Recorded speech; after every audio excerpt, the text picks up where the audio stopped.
ഏവർക്കും മഴവിൽ മലയാളം ന്യൂസ് ചാനലിലേക്ക് സ്വാഗതം. കഴിഞ്ഞ ഏതാനും ദിവസങ്ങളായി കേരളത്തിൽ ഏറ്റവും കൂടുതൽ ചർച്ചയായിക്കൊണ്ടിരിക്കുന്ന ഒരു വാർത്തയാണ് ദിയ കൃഷ്ണയുടെ സ്ഥാപനത്തിലെ തട്ടിപ്പ്.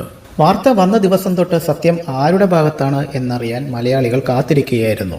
സത്യത്തിനു വേണ്ടി കേരളം മുഴുവൻ ഒറ്റക്കെട്ടായി ഒരു കുടുംബത്തിനോടൊപ്പം അവിടെ ജാതിയില്ല, മതമില്ല, രാഷ്ട്രീയമില്ല, പാവപ്പെട്ടവനെന്നോ പണക്കാരനെന്നോ ഇതൊന്നുമില്ലാതെ തന്നെ വിശ്വാസവഞ്ചന കാണിച്ചവനെ തിരിച്ചറിയാൻ വേണ്ടി കാത്തിരിക്കുകയായിരുന്നു. സത്യം തെളിയണം, അതുമാത്രമാണ് എല്ലാവർക്കും വേണ്ടതും. കേസിനെ വഴിതെറ്റിക്കാൻ ദിയയുടെ സ്ഥാപനത്തിൽ വർക്ക് ചെയ്ത ആ 3 പേര് പറഞ്ഞ കാര്യങ്ങൾ ആലോചിക്കുമ്പോഴാണ് ഇപ്പോൾ നമുക്ക് ഞെട്ടലുണ്ടാക്കുന്നത്.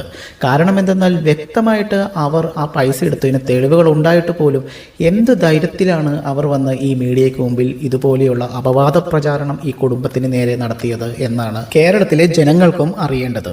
മീഡിയയ്ക്ക് മുമ്പിൽ ഒരുപക്ഷെ അവരുടെ പുറകിലുള്ള ആളുകൾ പറഞ്ഞതനുസരിച്ച് കള്ളം മുഴുവൻ വിളമ്പിയിട്ട് ഇപ്പോൾ അവർ ഒളിവിലുമാണ്.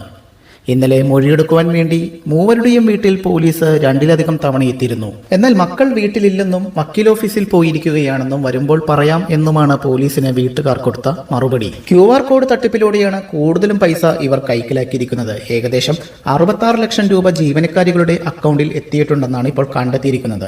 ഓൺലൈൻ ബിസിനസ്സും ഉണ്ടായിരുന്നതിനാൽ കൂടുതൽ പരിശോധന വേണമെന്നാണ് ഇപ്പോൾ പോലീസ് വ്യക്തമാക്കുന്നത്. ആയതിനാൽ തന്നെ ഇത് കുറച്ച് ദിവസങ്ങൾ തന്നെ എടുക്കും ഇതിന്റെ കൂടുതൽ വാർത്തകൾ പുറത്തു വരുവാൻ വേണ്ടിയും. നടൻ കൃഷ്ണകുമാറും മകൾ ദിയയും ബലം പ്രയോഗിച്ച് തട്ടിക്കൊണ്ടുപോയി എന്നുള്ള വാദമൊക്കെ ഇവർ ഉന്നയിച്ചിരുന്നു. പക്ഷേ CCTV ദൃശ്യങ്ങളിൽ നിന്ന് വ്യക്തമാണ് ഇവർ ബലപ്രയോഗത്തിലൂടെ ആരെയും വാഹനത്തിൽ കയറ്റിയിട്ടില്ല. അതിൽ ഒരാൾ ഇവരുടെ വാഹനത്തിന്റെ പുറമെ സ്കൂട്ടറും എടുത്തുകൊണ്ടാണ് പോകുന്നതും കാണാം. വരും ദിവസങ്ങളിൽ പോലീസിന്റെ പിടിയിലാകും ഈ പ്രതികൾ എന്നുള്ള കാര്യം ഉറപ്പാണ്. അതല്ലെങ്കിൽ വരും നിമിഷങ്ങളിൽ എപ്പോൾ വേണമെങ്കിലും അവർ കീഴടങ്ങുകയും ചെയ്യാം. ദിയയെയും കുടുംബത്തെയും സപ്പോർട്ട് ചെയ്യുന്നവർ നിങ്ങളുടെ അഭിപ്രായം രേഖപ്പെടുത്തൂ. വരും നിമിഷങ്ങളിൽ കൂടുതൽ വാർത്തകൾ അറിയാം.